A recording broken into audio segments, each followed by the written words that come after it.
Assalamualaikum warahmatullahi wabarakatuh. Perkenalkan, kami dari kelompok 2 yang beranggotakan Dionysius Marcel Ginting, Zulfikar Ali Ritonga, Dwi Utami Cahyati, Renanda Suci Syahfitri, dan saya sendiri, Dafa Febrianda. Kami dari kelompok 2 ingin mempresentasikan materi yang berjudul Peran Pemimpin dalam Pengambilan Keputusan dan Kebijakan Organisasi. Kita lanjutkan ke pembahasan yang pertama, pengertian pengambilan keputusan. Pada hakikatnya, pengambilan keputusan suatu pendekatan yang sistematis terhadap hakikat suatu masalah, pengumpulan fakta-fakta dan data, penentuan yang matang dari alternatif yang dihadapi, dan mengambil tindakan yang menurut perhitungan merupakan tindakan yang paling tepat.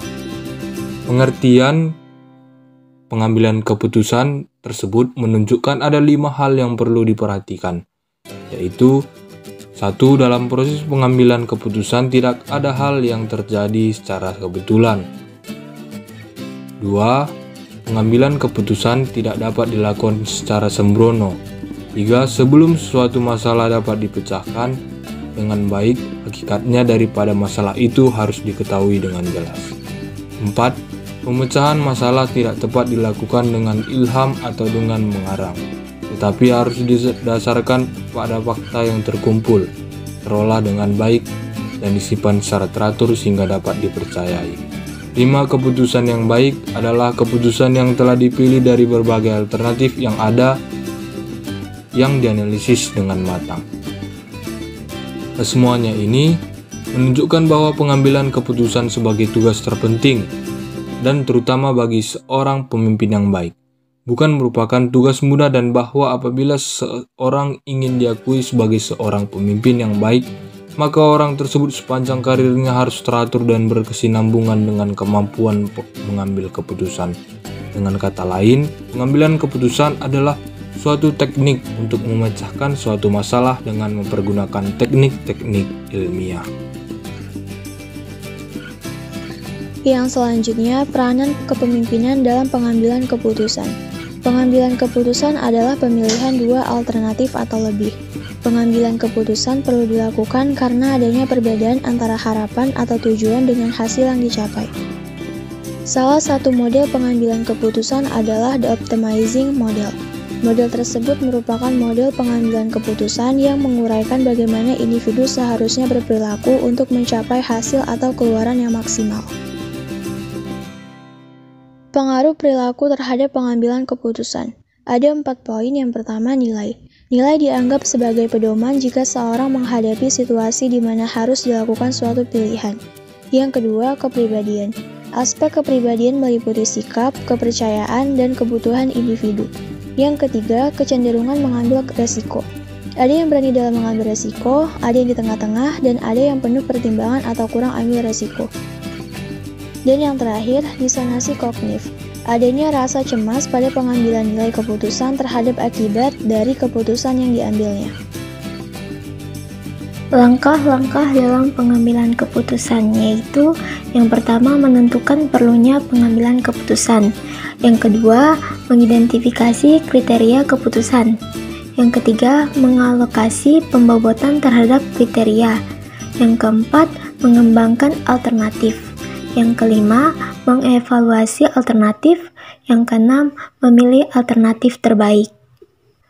Langkah-langkah tersebut tentunya tidak mutlak berurutan, melainkan harus disesuaikan dengan bobot keputusan yang akan diambilnya. Seringkali, hal-hal khusus yang harus dimasukkan di dalamnya. Antara lain menyangkut asumsi-asumsi yang harus dirumuskan agar alternatif-alternatif dapat lebih banyak dimunculkan. Dengan alternatif yang relatif lebih banyak, kemungkinan yang dievaluasi semakin banyak pula. Pada akhirnya, keputusan dapat diambil berdasarkan berbagai alternatif yang muncul. Selain itu, Herbert A. Simon mengajukan model proses pengambilan keputusan yang dianggap sebagai sebuah arus dari penyelidikan sampai perancangan dan kemudian pada pemulihan.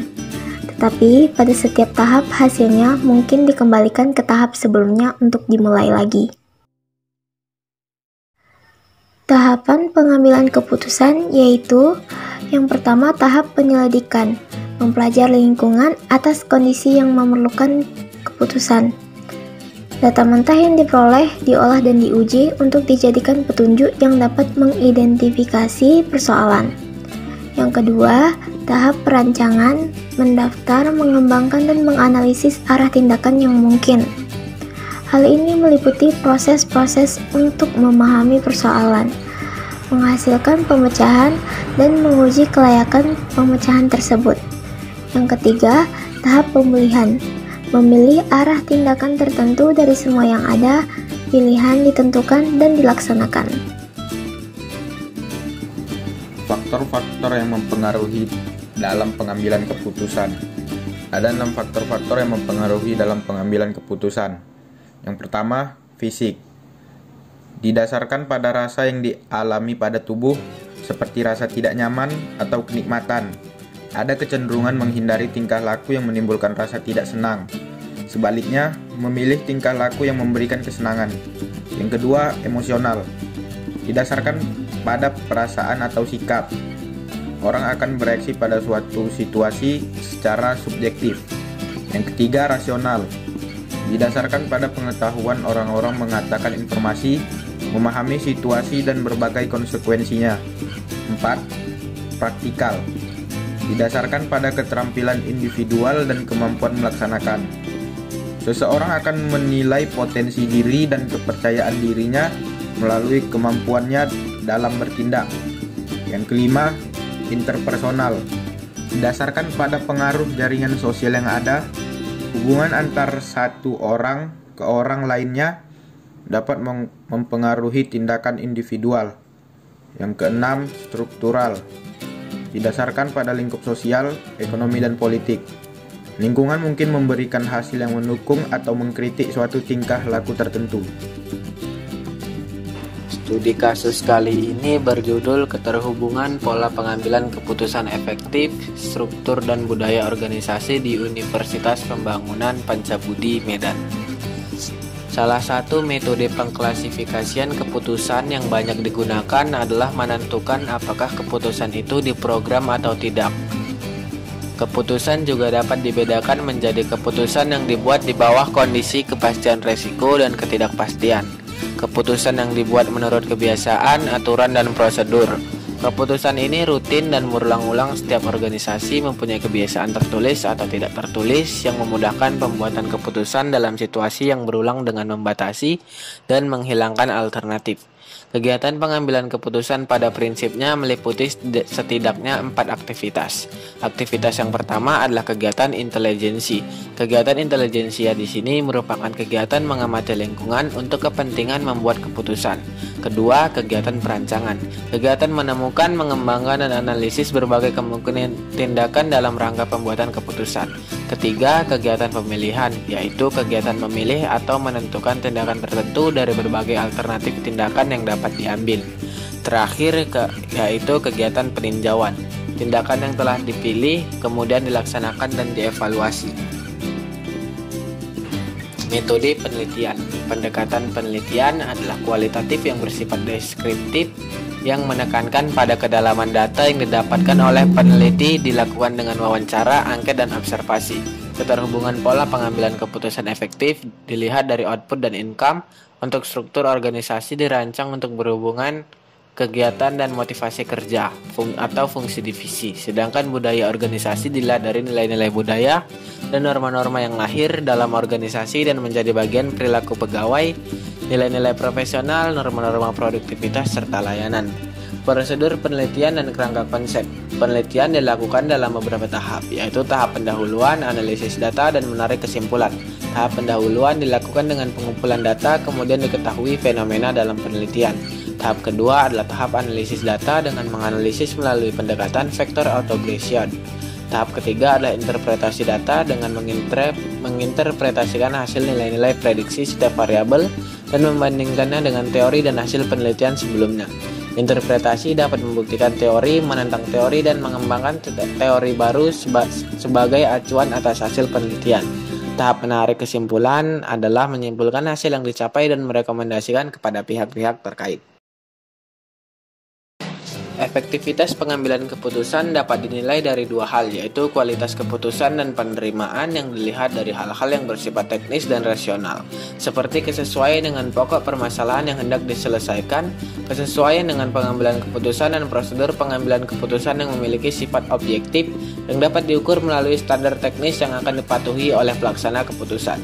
Di dalam pengambilan keputusan, masalah etika selalu mengitari cara di mana keputusan diimplementasikan dan pengorbanan sasaran untuk jangka panjang yang mungkin juga akan menghasilkan jangka pendek.